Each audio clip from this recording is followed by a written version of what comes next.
ओशो इस नाम से हम सभी परिचित हैं। इनका मूल नाम रजनीश है। इन्हें भगवान श्री रजनीश, ओशो रजनीश या केवल रजनीश के नाम से भी जाना जाता है। रजनीश भारतीय विचारक, धर्मगुरु और रजनीश आंदोलन के प्रणेता थे। वह रहस्यमय गुरु और आध्यात्मिक शिक्षक के रूप में ख्याति प्राप्त थे। वे धार्मिक रूढ़ियों के आलोचक और मानव कामुकता के प्रति खुला रवैया रखने के कारण भारत और पश्चिमी देशों में आलोचना के भी पात्र बने। लेकिन बाद में उनके विचारों को भारत और पश्चिमी सभ्यता दोनों ने स्वीकार किया। ये जानते हैं उनके संपूर्ण व्यक्तित्व के बारे में। ओशो का शुरुआती जीवन। ओशो का जन्म 11 दिसंबर 1960 को मध्य प्रदेश के रायसेन जिले के बरेली तहसील के कुचवाड़ा गांव में हुआ था। जन्म के वक्त उनका नाम चंद्रमोहन जैन था। अपने माता पिता की 10 संतानों में वे सबसे बड़े थे। उनके पिता का नाम बाबूलाल जैन था। वे कपड़ों के व्यापारी थे। माता का नाम सरस्वती जैन था। 7 वर्ष की उम्र तक वे अपने ननिहाल में रहे। यहाँ उनका विकास स्वतंत्र उन्मुक्त वातावरण में रूढ़िवादी शिक्षाओं से दूर हुआ। बचपन से ही वे गंभीर और सरल स्वभाव के थे। विद्यार्थी जीवन में रजनीश बगावती सोच रखते थे। उन्हें परंपरागत तरीके अच्छे नहीं लगते थे। किशोरावस्था तक आते आते रजनीश नास्तिक बन चुके थे। उन्हें ईश्वर और ईश्वर के अस्तित्व में विश्वास नहीं था। विद्यार्थी जीवन से ही ओशो कुशल वक्ता और तर्कवादी थे। कुछ समय के लिए वे राष्ट्रीय स्वयंसेवक संघ में भी शामिल हुए थे। उन्होंने अपनी किताब glimpse of my golden childhood में लिखा है कि उन्हें बचपन से ही दर्शन में रुचि हो गई थी। ओशो शब्द कवि विलियम जेम्स की कविता ओशनिक एक्सपीरियंस के शब्द ओशनिक से लिया गया है। इसका का अर्थ है सागर में विलीन हो जाना। खुद ओशो के अनुसार शब्द ओशनिक अनुभव का वर्णन करता है, लेकिन अनुभवकर्ता यानी अनुभव करने वाले के बारे में क्या कहेंगे? इसके लिए हम खुद के लिए ओशो शब्द का प्रयोग करते हैं। ओशो का मतलब है सागर से एक हो जाने का अनुभव करने वाला। दर्शन शास्त्र के प्रोफेसर भी रहे।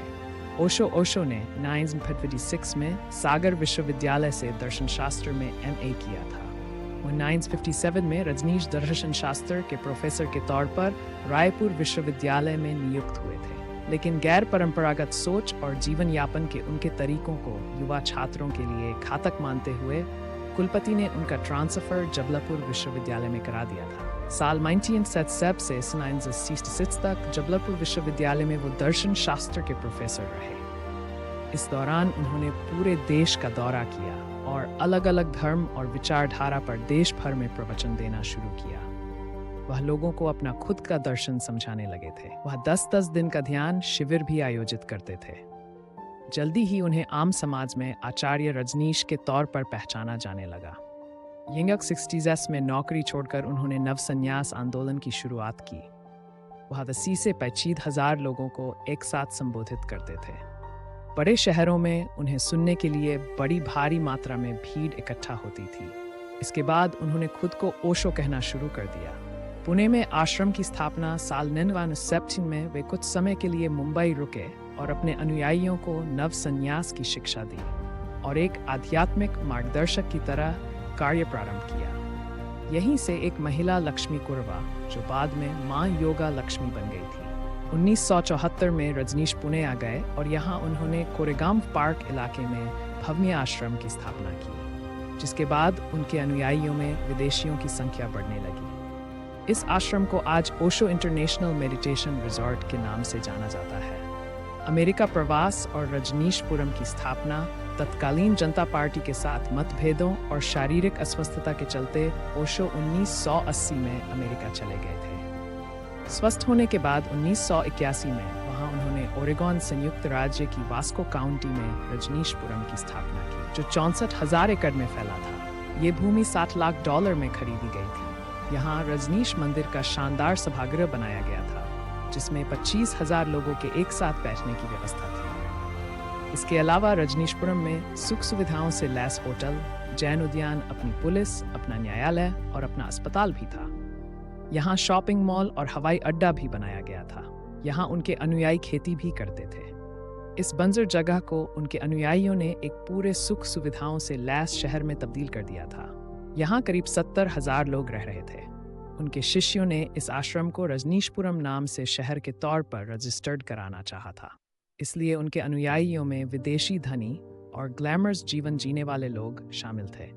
रजनीश के ऐसे समर्थकों ने उन्हें महंगे तोहफे चढ़ावे के तौर पर दिए गए।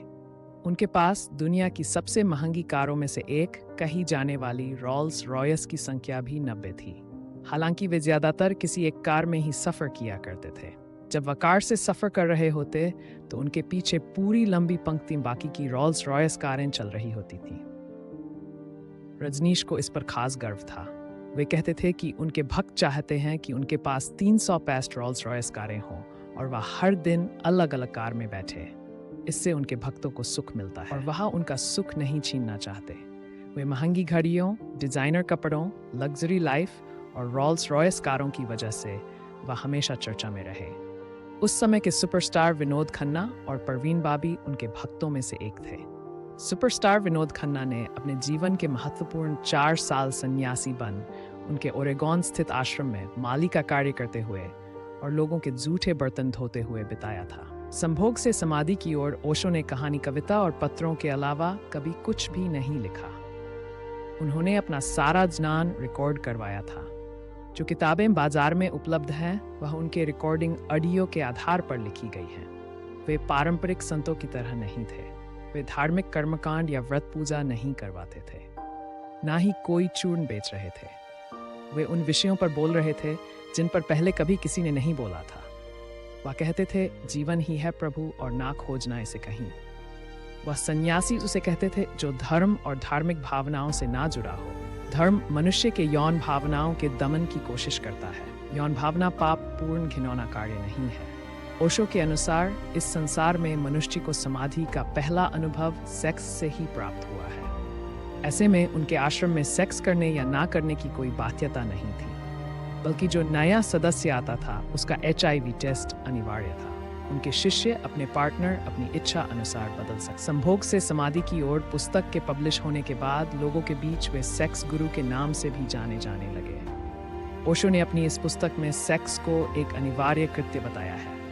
उनका मानना था कि मुक्ति की शुरुआत सेक्स से तृप्ति और उस तृष्णा को शांत करने के बाद ही शुरू होती है। रजनीश कहते थे कि जितना आतुरता के साथ तुम सेक्स में उतरोगे उतनी जल्दी तुम्हें इससे छुटकारा मिलेगा। ओशो का निधन अमेरिकी जेल अधिकारियों ने जेल प्रवास के दौरान उन्हें थेलियम नामक धीमा जहर दे दिया था। उन्हें रेडियोधर्मी तरंगों से लैस चटाई पर सुलाया गया, जिसकी वजह से वह धीरे धीरे मृत्यु के नजदीक जाते रहे। सुप्रसिद्ध लेखिका सू एप्पलेटन ने अपनी पुस्तक दिया अमृत पाया जहर में अमेरिका की रोनाल्ड रीगन सरकार द्वारा जहर दिए जाने का रोमांचक और वास्तविक वर्णन प्रस्तुत किया है। अमेरिका में दिए गए जहर का असर 6 माह में ही दिखाई देने लगा था, परंतु वे लगभग 5 वर्ष तक जीवित रहे। वह बहुत कमजोर हो गए थे। धीरे धीरे उनके सभी अंगों ने काम करना बंद कर दिया था। 19 जनवरी 1990 में हार्ट अटैक की वजह से उन्होंने अंतिम सांस ली। उनकी समाधि पर लिखा है, न पैदा हुए न मरे। 11 दिसंबर 1931 से 19 जनवरी 1990 तक धरती पर अवतरित हुए। ओशो की शिक्षाएं, जिसके पास जितना कम ज्ञान होगा वह अपने ज्ञान के लिए उतना ही हठी होगा। प्रेम लक्ष्य है, जीवन यात्रा। सितारों को देखने के लिए एक निश्चित अंधकार की जरूरत पड़ती है। मनुष्य नहीं जानता कि जीवन क्या है, इसलिए मैं मृत्यु सिखाता हूँ। जब जीवन अज्ञात हो तो मौत का ज्ञान कैसे हो सकता है?